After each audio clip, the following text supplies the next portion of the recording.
जायचं असेल, परंतु एसटी कर्मचारी इतक्या संख्येने इथं उपस्थित असतील असं मला वाटलं नव्हतं. कारण पवारांचा प्रभाव जास्त असणारा जिल्हा आहे आणि त्यामुळं लोकांच्या मनामध्ये चलविचल होते. अरे जाऊ का नको, जाऊ का नको. आता इथं काही अशी लोक असतील फोटो काढून त्या संघटनेला पाठवणार, हे होता तो होता अमका होता तमका होता. कोण खिडकीतनं बघणार, कोण इथून शूटिंग करणार, कोणाचे फोन चालू असतील. कारण संघटना या इतक्या भिकारचोट आहेत, अरे बापरे, त्याला काही लिमिट नाही. कर्मचाऱ्यांच्या वरती अन्याय सरकारपेक्षा जास्त संघटनाने केलाय. बरोबर का चुकीचं आहे? किती संघटना आहेत? 22 संघटना आहेत. पण या 22 संघटनापेक्षा जास्त पापाचे धनी हे माननीय शरदचंद्र पवार साहेबांच्या नेतृत्वाखाली मान्यता प्राप्त जी संघटना आहे ती पापाची धनी जास्त आहे. बरोबर का चुकीचं? हे महाविकास आघाडीवाले येडे झालेत, त्यांना काही कळना. मागच्या 10 मार्चला आमचं अधिवेशन संपलं मुंबईमध्ये आणि मी मुंबईतून पुण्याला आलो. पत्रकार भवन मध्ये एका पुस्तकाचं प्रकाशन होतं आणि त्या कार्यक्रमाला 11 मार्चला मी आलो. आणि तिथं आल्यानंतर माझे काही युवा मित्र आहेत, तिथं आता अरविंद ओलेकर आहेत, त्यांचे सगळे मित्र आहेत, आमचा चौरे आहे, की ही मुलं येऊन मला भेटली आणि म्हटली की सरकारचं असं एक नोटिफिकेशन आलंय की 14 तारखेला होणारी परीक्षा सरकारनं 6व्यांदा रद्द केली आहे. बघा, मी कुठून आलोय? मुंबईतून. अधिवेशन संपलं 10 तारखेला. 11 तारखेला पुस्तकाच्या प्रकाशनासाठी आलोय पत्रकार भवनला आणि तिथं हे माझे सगळे युवा सहकारी भेटले की सरकारनं 6व्यांदा एमपीएससी ची परीक्षा रद्द केली आहे. मी म्हटलं थांबा, आपण प्रकाशन संपू आणि आपण तिकडे विद्यार्थ्यांशी जाऊन चर्चा करू. अहिल्या देवी लायब्ररी आहे, तिथं चर्चा करायला आलो. तिथं मला 100-150 मुलं भेटली आणि त्यांच्या भावना मी जाणल्या आणि ठरवलं की आपण आता आंदोलन करायचं आणि रस्त्यावरती बसायचं. दुपारी आम्ही तिथं मला वाटतंय 10-11 वाजता सकाळी बसलो असेल, रात्री 9 वाजेपर्यंत आम्ही तिथं होतो. आणि मग हे म्हणायला लागले की भाजप यामध्ये राजकारण करतोय, विद्यार्थ्याची माती भडकावतोय. आता कुठं काय, हे काय प्लॅन होता? हे काय नियोजन होतं? जसं एमपीएससीच्या आंदोलनामध्ये हे आमच्यावरती आरोप करत होते की भाजपवाले विद्यार्थ्यांची माती भडकावतायत, आता 50 वर्ष एसटी कर्मचाऱ्यांच्या वरती अन्याय केल्यानंतर सुद्धा जर या महाराष्ट्रातला एसटी कर्मचारी जागा होत असेल तर हे सरकार म्हणतंय गोपीचंद पडळकर आणि सदाभाऊ तुमची डोकी भडकावतो. आम्ही भडकवतो का तुमची डोकी? जोरात आवाज येऊ द्या सगळे मीडियावाले. आम्ही तुमची डोकी भडकावतो? नाही भडकावत. कारण आमच्याकडे जेव्हा एसटी कर्मचारी आले माझ्या आटपाडी डेपोतले, तेव्हा मी त्यांना विचारत होतो तुमचं नेमकं कसं चालतंय, पगार किती आहे, काय आहे. जेव्हा त्यांच्याकडून हे सगळी भीषणता लक्षात आली की 30-30 वर्ष काम केल्यानंतर सुद्धा त्या माणसाच्या हातामध्ये 10,000 रुपये पगार येत नसेल तर एसटी कर्मचाऱ्यानं काय करायचं सांगा? 400-400 किलोमीटर प्रवास करायचा. इथं स्वारगेटला आता जाऊन बघा, आतमध्ये झोपायची सोय कशी आहे बघा, त्या डासामध्ये, मच्छरमध्ये, घाणीमध्ये. तिथले टॉयलेट जाऊन बघा, तिथं हा आमचा ड्रायव्हर झोपतो, तिथंच खातो, शिळ्या भाकरी, आजच्या भाकरी उद्या खातो. आणि तरी सुद्धा ह्यांना कधी वाटलं नाही की ह्याला पगार सरकारला मिळतो, राज्य सरकारच्या कर्मचाऱ्याला तेवढा पगार ह्यांना द्यावा. असं का नाही यांना वाटत? का नाही यांना, ज्यांच्या मनाला लाज वाटत नाही? आणि मग 2020चं जे अधिवेशन तुमचं कोल्हापूरला झालं, त्या अधिवेशनामध्ये कोण आलं होतं? शरद पवार साहेब. आणखी कोण होतं? अनिल परब साहेब. दरवर्षी यांचं अधिवेशन होतं आणि त्या अधिवेशनामध्ये शरदचंद्र पवार साहेबांचं भाषण असतं की या महाराष्ट्रातल्या एसटी कर्मचाऱ्यांना राज्य सरकारच्या कर्मचाऱ्याला जे मिळतं ते मिळालं पाहिजे. देणार म्हणत नाहीत, मिळालं पाहिजे. मग देणार कोण? सत्तेमध्ये तुम्ही, संघटना तुमची, आणि कर्मचाऱ्याने खाल्ल्या टाळ्या वाजवायच्या. पवार साहेबांचा जिंदाबाद. अनिल परब साहेब तुम आगे बढो. अनिल परब साहेबांचं पण भाषण होतं तिथं की आम्ही आता अभ्यास करतोय. आता 2 वर्ष झाली अभ्यास झाला नाही. पवार साहेब म्हणले होते की आपण 2 जण व्यासपीठावरती आहे, मी उपमुख्यमंत्री आणि अर्थमंत्र्याची जबाबदारी घेतो, अनिल परब आणि मुख्यमंत्र्याची जबाबदारी घ्यावी आणि 15 दिवसामध्ये विलिनीकरण करावं, असं कोण म्हटलं होतं? मग पवारांचे 15 दिवस अजून झाले नाहीत का? 2 वर्ष झाली तरी 15 दिवस होत नाहीत का? 2019च्या जाहीरनाम्यामध्ये तुम्ही लिहिता, जर आमची सत्ता महाराष्ट्रामध्ये आली तर आम्ही एसटी कर्मचाऱ्यांचं विलिनीकरण करू. हे भाजपवाल्याला विचारून तुम्ही लिहिलं होतं? आम्ही भाजपवाले माती भडकावतोय. मग 2019चा जाहीरनामा तुम्ही काय गांजा पिऊन केला होता का दारू पिऊन केला होता? कुणी लिहिलं होतं त्यामध्ये? म्हणजे तुम्हाला एसटी कर्मचाऱ्यांची मतं पाहिजेत, एसटी कर्मचाऱ्याच्या घरातली मतं पाहिजेत, एसटी कर्मचाऱ्याच्या सासरवाडीतली मतं पाहिजेत, एसटी कर्मचाऱ्याच्या मेहुण्याचं मत पाहिजे, एसटी कर्मचाऱ्याच्या मेहुणीचं मत पाहिजे, एसटी कर्मचाऱ्याच्या साडवाचं मत पाहिजे. म्हणून तुम्ही जाहीरनाम्यामध्ये लिहिता आणि जेव्हा एसटी कर्मचाऱ्यांना द्यायची वेळ येते तेव्हा हात वर करता. काल ते विदर्भामध्ये होते, तिथं काय म्हणतायत? अनिल देशमुखांच्या तासाचा हिशोब भाजपला चुकता करावा लागणार. अनिल देशमुख कोण आहे? देव आहे? कोण आहे अनिल देशमुख? अरे ज्या अनिल देशमुखांनी या महाराष्ट्रामध्ये 100 कोटी रुपये बारवाल्याकडून महिन्याला घ्यायचं फरमान सोडलं. एका महिन्याला मुंबई मधल्या बारवाल्याकडून तुम्हाला 100 कोटी मिळू शकतात आणि आमच्या एसटी कर्मचाऱ्याला 200-400 कोटी वाढतील वर्षाला, ते तुम्हाला देता येत नाही. तिथं तुमचं डोकं चालत नाही, तिथं तुमची मती गुंग होते. अरे ह्या एसटीतला भ्रष्टाचार इतका भ्रष्टाचार आहे ना, एवढा भ्रष्टाचार दुसरीकडे कुठं होत नाही. टायर नवीन मानून पाठवायचे, रिमोल्ड करून पाठवायचे. कसा टायर टिकल का? पंक्चर झाला तर ड्रायव्हरने पैसे भरायचे. असा कुठं जगात कायदा असतो का? हो असतो का सांगा? एसटीचा टायर पंक्चर झाला तर ड्रायव्हरने खिशातले पैसे घालायचे. एसटी कुणी दगड मारला दड्रायव्हरने पैसे घालायचे. कंडक्टरच्या गल्ल्यात 1 रुपया वाढला दंड, 1 रुपया कमी झाला दंड. अरे माणूस आहे, चुकबुल देणं घेणं. मोठ्या मोठ्या दुकानात लिहिलेलं असतं चुकबुल देणे घेणे. अरे कंडक्टरला 50 चढ देती, 50 उतार देती. एखादं तिकीट काढत नाही, गप्पच बसते. कंडक्टरनं 10 वेळा विचार तिकीट काढलं का? तिकडं गप्प बसते. मग आता कंडक्टरनं काय करायचं? कंडक्टरनं काय करायचं? तोवर त्याचा स्टॉप येतोय उतरायचा आणि मग त्याला सापडला 100 पाट दंड. किती? जर समजा सांगलीचा गडी पुण्यापर्यंत यायला बसला, किती सांगली ते पुणे तिकीट? 300 रुपये. जर बिना तिकीटचा घावला 100 पट दंड. म्हणजे आता ह्याचं किती पगार गेले बघा. दुसऱ्यांदा घावला 200 पट दंड. बरोबर ना? काय चुकलं तर समजून घ्या, मी नवीन गाडी आहे. तिसऱ्यांदा सापडला 300 पट दंड. म्हणजे काय परिस्थिती आहे सांगा. आणि म्हणून मला अभिमान आहे या गोष्टीचा. ज्या दिवशी आम्ही तुमच्या बरोबर आंदोलनामध्ये पडलोय, या महाराष्ट्रातल्या खेडेगावातल्या लोकांना आणि शहरातल्या माझ्या माय माऊलींना सुद्धा कळालं की एसटी कर्मचाऱ्यांच्या वरती प्रचंड मोठा अन्याय होतोय आणि यामध्ये कुठेतरी बदल झाला पाहिजे. 45 रुपये एका महिन्यामध्ये पगारातून कट केले जातात मृत्यू फंड म्हणून. आतापर्यंत किती मेले आणि त्याला किती पैसे दिले हो याने? बघा, 45 रुपये एका पगारातून. 1 लाख कर्मचारी एका महिन्याला 45 लाख कट होतात. 1991 पासून 2021 पर्यंत 30 वर्ष झाली हा निधी कट होतो. एकाला सुद्धा पैसे दिले नाहीत. रोज 65 लाख प्रवासी प्रवास करतात आणि प्रत्येक एका तिकिटामागे 1 रुपया कट केला जातो. दिवसाला 65 लाख, महिन्याला 19.5 कोटी. वर्षाचे किती झाले? आणि महामंडळाच्या निर्मितीपासून किती झाले? पैसे गेले कुठं? तरी सुद्धा म्हणतोय एसटी कर्मचाऱ्याचा पगार द्यायला आला, एसटी तोट्यात आहे, एसटी तोट्यात आहे, एसटी तोट्यात आहे. अरे एसटी तोट्यात कशी असू शकते?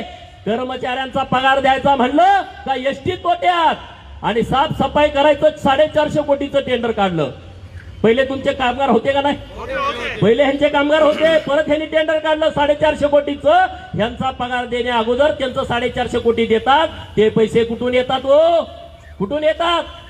72 वर्ष झाली एसटी महामंडळाची निर्मिती होऊन. आजपर्यंत 50 लाखाची चोरी झाली ना एसटी मध्ये अख्ख्या महामंडळाचा विचार केल्यानंतर. आणि या सरकारनं मागच्या टेंडर काढलं दिवाकर रावते साहेबांनी. एसटी डेपोतनं पैसे घ्यायचे आणि बँकेत जाऊन भरायचे. किती कोटी? 9 कोटीचं टेंडर. बघा, 50 लाखाची चोरी नाही अजून महामंडळ झाल्यापासून. आणि चोरी होऊ नये म्हणून 9 कोटीचं टेंडर वर्षाला. आता हे असंच इतके पैसे द्यायचे. वायफाय घातलं गाडीत. वायफाय आता काय कुणाकडे वायफाय असतं का? 5 किलोमीटरला स्टॉप येतोय, तिथं वायफाय बसवलं, महिन्याभरात डबडी गायब झाली. आता कुणाच्या आहे का एसटीत वायफाय? आहे का सांगा? आणि म्हणून सरकारला आम्ही म्हणतोय की तुम्ही एसटी मधले हे लिकेजेस थांबवा. जे राज्य सरकारच्या कर्मचाऱ्याला मिळतं ते एसटी कर्मचाऱ्यांना द्या. काल आम्ही सगळा तुम्हाला आराखडा दिला, कुठल्या राज्यामध्ये कुणाकुणाला किती बेसिक मिळतंय, किती पैसे मिळतायत, आणि त्या सगळ्या महामंडळाचा विचार केल्यानंतर महाराष्ट्रातल्या कर्मचाऱ्यांना सर्वात कमी बेसिक मिळतं. आपल्यापेक्षा छोटी छोटी राज्य आहे, हिमाचल प्रदेश, हरियाणा, कर्नाटक, आंध्र प्रदेश आपल्यापेक्षा छोटी राज्य आहेत लोकसंख्येनं, त्यांच्या क्षेत्रफळानं, त्यांच्या बजेटनं, आणि एसटी महामंडळ सुद्धा छोटा आहे तरी सुद्धा आपल्यापेक्षा जास्तीचा पगार त्यांना मिळतो, पण आपल्याला तो पगार मिळत नाही मित्रांनो. आणि म्हणून तुमच्यामध्ये आता पहिल्यांदा जाणीव झाली का नाही सांगा? संघटनाच्या नादाला लागाल का? परत लागाल का सांगा?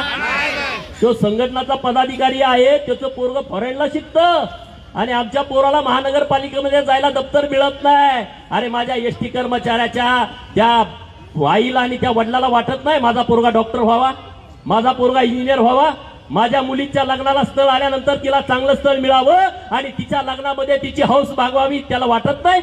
माझी मुलगी सुद्धा शाळेला जाताना चांगल्या गाडीवरती जावी, वाटत नाही त्याच्या बापाला, त्याच्या आईला वाटत नाही? अरे तो रात्रंदिवस कष्ट करतोय, हाडाची काढा करतोय, आणि जेव्हा घराकडे येतो तेव्हा त्याला मनस्ताप होतो.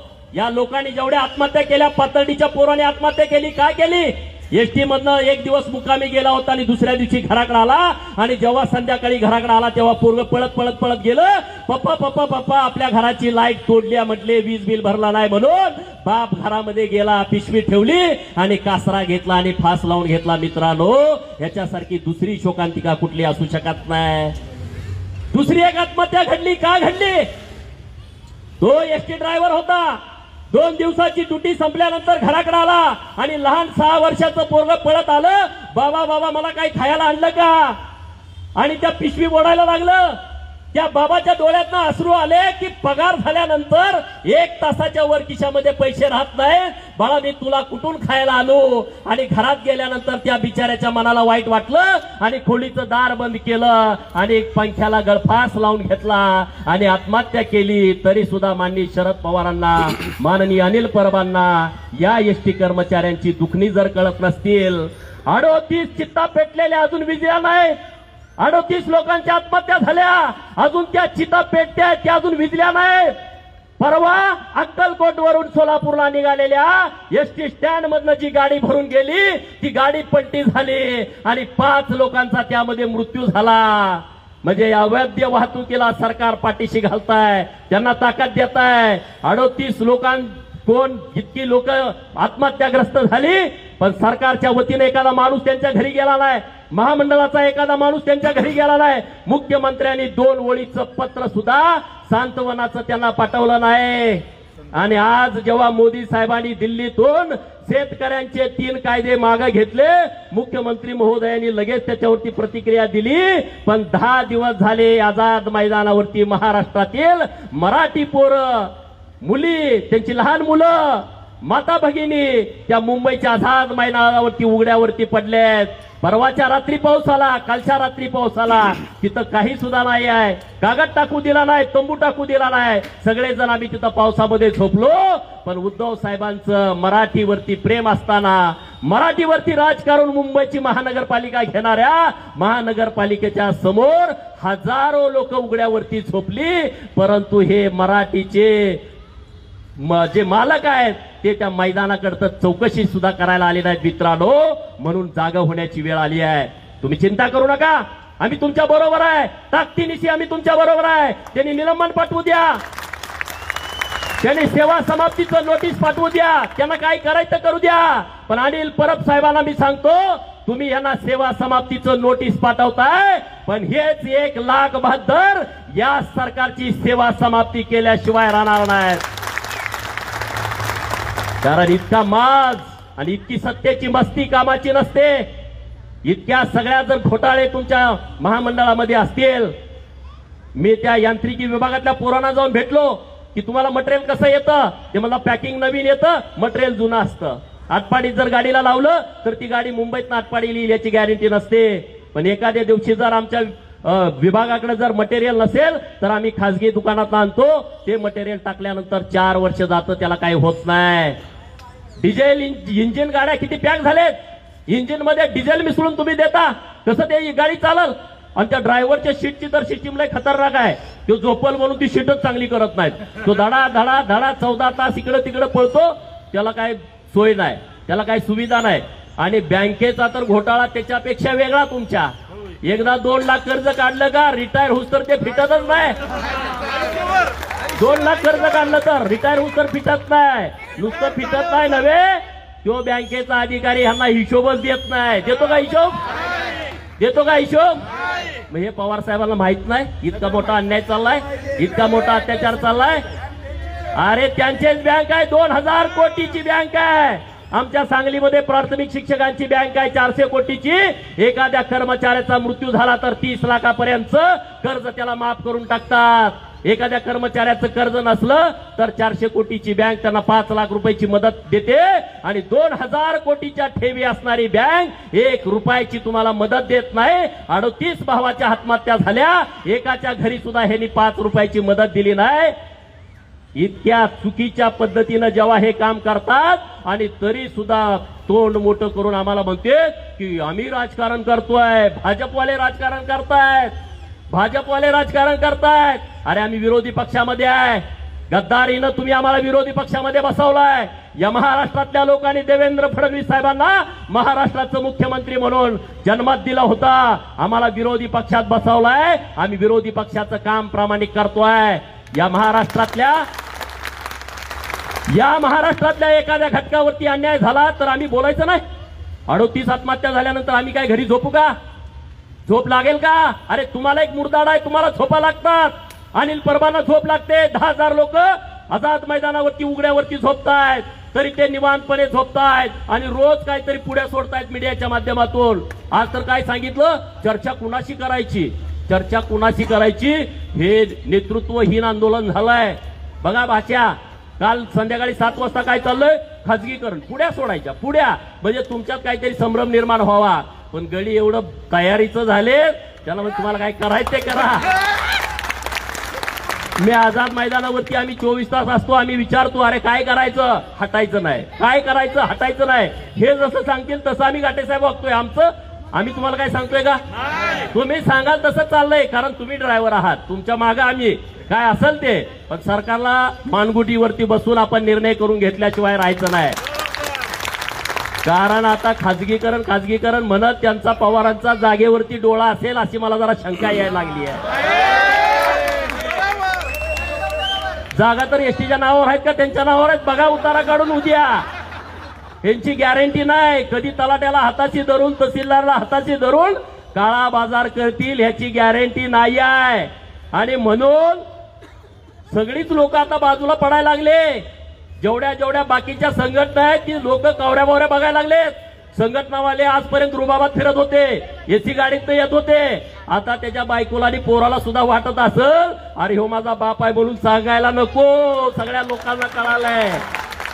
आता वाटत असेल का नसेल, आतापर्यंत मिजाशीच राहिले. आमचे पप्पा साहेब आहेत मोठे, अरे तुझा पप्पा कंडक्टर आहे, तो रुबाबात राहतोय, 50 लाखाच्या गाडीत फिरतोय, त्याचा वाढदिवस आला का 50-50 रुपये गोळा करतोय. वाढदिवस याचा 50 रुपये तुमचे, 1 लाख लोकांचे 50 लाख, म्हणजे वाढदिवस सुद्धा वर्षातनं 4दा करत असतील मला वाटतं. ह्यांची शक्यता सांगता येत नाही. आणि त्यामुळं न्यायाच्या बाजूने आम्ही आहोत. तुम्ही चिंता करू नका. यांना सत्तेचा किती माज असू द्या, यांना मुंडक्यावरती आम्ही उभं केल्याशिवाय राहणार नाही. जोपर्यंत निर्णय होत नाही तोपर्यंत आझाद मैदान सोडत नाही. एक दिवस पण असा नाही की आम्ही तिथं मुक्कामी नाही. काय कोण तुम्हाला म्हटलं आम्ही जातोय निवांत हॉटेलला झोपतोय तिथं त्यांना झोपवतोय? तिथंच आम्ही झोपतोय. माझ्यावरती तिकडे केस घातली 307ची. 10 तारखेचा आंदोलन पुकारल्यावर माझ्याच गाडीवर दगड टाकली आणि माझ्यावर 307ची केस. अरे म्हटलं घाला, दुसरं तुम्ही काय करू शकता? पवारांना जेव्हा वैचारिक दृष्टिकोनातून उत्तर देता येत नाही तेव्हा ते ठोकाठोकीची भाषा करतात. कारण आतापर्यंत त्यांनी तेच उद्योग केलेले आहेत आणि आता त्यांचं पापाचा घडा भरलेला आहे, तो आता कधी ना कधी लवणणार आहे. तुम्ही चिंता करू नका. आणि म्हणून पुणेकरांनो, महाराष्ट्राचा सेंटर आहे पुणे. इथल्या महिलांचं मला अभिनंदन करायचं आहे. ज्या दिवशी 28 तारखेला मध्यरात्री संप केला त्या दिवशी आणि 29 तारखेला मला महिला फोन करत होत्या की आम्ही 40 जण इथं थांबलोय, 50 जण इथं थांबलोय, आम्ही गाड्या बाहेर सोडत नाही. आणि सगळीकडे महिलांनी खूप चांगल्या पद्धतीनं नेतृत्व केलं. आज आझादा मैदानावरती शेकडो महिला तिथं बसून आहेत, लहान लहान मुलं आहेत. आणि निश्चितपणे या सरकारकडून न्याय मिळवल्याशिवाय राहणार नाही. ते काहीतरी अफवा उठवत आहेत की अरे हे शक्य आहे का, अमका आहे का, तमका आहे का. अरे टॅक्सच 51% जातो का नाही. डिझेल टॅक्स, टोल टॅक्स, प्रवासी कर किती जातात ह्याच्यावरती विचार करण्याची गरज आहे. म्हणून आम्ही विरोधी पक्षाच्या वतीनं माननीय देवेंद्र फडणवीस साहेबांनी माननीय अनिल परब साहेबांना काल सोल्युशन सांगितलं आहे. नुसतं आम्ही विलिनीकरण करा नुसतं बोलत नाही, ते कसं करायचं, कसं करू शकता हे आम्ही सरकारला सांगतोय. त्यामुळं एसटी कर्मचाऱ्यांचा विषय हा भारतीय जनता पार्टीला कधीच राजकारणाचा विषय असू शकत नाही. दुसऱ्या कुणाला असेल तर त्याच्याशी आमचं देणं घेणं नाही. बरं आम्हाला काय पळायचे, आम्ही काय पावती फाडणार आहे का तुमची परत. आमची काही संघटना आहे का, आमचं दुकानच नाही. त्यामुळे तुम्हाला माल घ्या आम्ही म्हणू शकत नाही. आम्ही तुमच्या बरोबर ठामपणे उभा आहोत यासाठी, कारण मानवतेच्या दृष्टिकोनातून हे 100% चुकीचं तुमच्या बाबतीमध्ये घडताय आणि ते पुढे घडलं नाही पाहिजे. आणि त्यासाठी आता आवाज उठलाय नाही सांगा राज्यामध्ये. ह्याच्या अगोदर असं कधी आंदोलन झालं होतं, ह्याच्या अगोदर कधी कर्मचारी इतका संघटित झाला होता. एवढ्या वेळा जर संघटनानं धमकी घातली तर तुम्ही कामावर गेला नव्हता, असं कधी झालं का. साहेब नुसतं बोलला तर तुम्ही लगेच पळायचा. आता साहेब सुद्धा काय काय आत्मा आपल्या बरोबर आहेत. परवा काही लोकांनी तिथे येऊन पाठिंबा दिला. साहेबांना सुद्धा पगार किती आहे, त्यांना फक्त 3 स्टार आहेत, पगार तुमच्यापेक्षा जास्त नाही. ड्रायव्हर कंडक्टर जे सिनियर आहेत त्यांच्यापेक्षा जास्त त्यांना पगार नाही आहे. त्यांना सुद्धा आतून वाटतं हे झालं पाहिजे, पण न लढता झालं पाहिजे. ते खुर्चीवर बसणार, तुम्ही लढा म्हणणार, तुम्हाला निलंबन, तुम्हाला सेवा समाप्ती नोटिसा देत नांदेडचे एक अधिकारी तुमच्या जिल्ह्याचे, त्यांनी पहिल्यांदा 40 जणांना निलंबित केलं आणि दुसऱ्या दिवशी जेव्हा त्यांच्यावरती दबाव आला तेव्हा त्यांनी स्वतःचा राजीनामा दिला. मी कर्मचाऱ्यांच्या वरती अन्याय करणार नाही आणि मी महापाप करणार नाही. त्या अधिकाऱ्याचं आपण अभिनंदन केलं पाहिजे. अनेक डेपो मॅनेजर येऊन आझाद मैदानावरती भेटले आणि यातून काय मार्ग काढायचा त्यांनी सुद्धा आता आम्हाला काही टिप्स दिलेल्या आहेत. त्यामुळे तुम्ही चिंता करू नका. धीरज घाटे साहेबांचं मी मनपूर्वक अभिनंदन करतो, कारण एमपीएससीच्या आंदोलनामध्ये सुद्धा ते आमच्या बरोबर दिवसभर होते. जगदीश मुळक साहेब आमच्या बरोबर दिवसभर होते. सिद्धार्थ शिरोळे साहेब आमदार तेही तिथं होते. जेव्हा आम्ही 10-12 तास तिथं बसलो होतो तेव्हा हा भल्या मनाचा माणूस यांच्यावरती आमच्या बरोबर केस झालेले आहे. रात्री 2 वाजेपर्यंत आम्ही पोलीस स्टेशन मध्ये होतो शिवाजीनगरच्या. त्यामुळे आम्हाला आत आणि बाहेर हे काही नवीन, आमचं काही घरी कामच नाही. पूर्ण वेळ आम्ही मोकळा गाडी आहे. त्यामुळं काही चिंता करण्यासारखं नाही. 24 तास आम्ही तुमच्या सेवेमध्ये आहोत. आम्हाला यातून काही मिळवायचं नाही, पण तुम्हाला न्याय मिळवून द्यायचा ही भारतीय जनता पार्टीची भूमिका आहे आणि निश्चितपणे तो मिळाल्याशिवाय राहणार नाही. तुम्ही संघटित राहावा, एकजूट राहावा. जे अजून आजूबाजूला आहेत, बाहेर आहेत, त्यांना समजावून सांगा की सगळे यामध्ये सामील व्हा. आणि तुम्हाला जोपर्यंत सरकार नमत नाही, सरकार जोपर्यंत तुम्हाला लेखी आदेश देत नाही तोपर्यंत हे आंदोलन माघारी घ्यायचं नाही, असं सगळ्या कर्मचाऱ्यांची भावना आहे.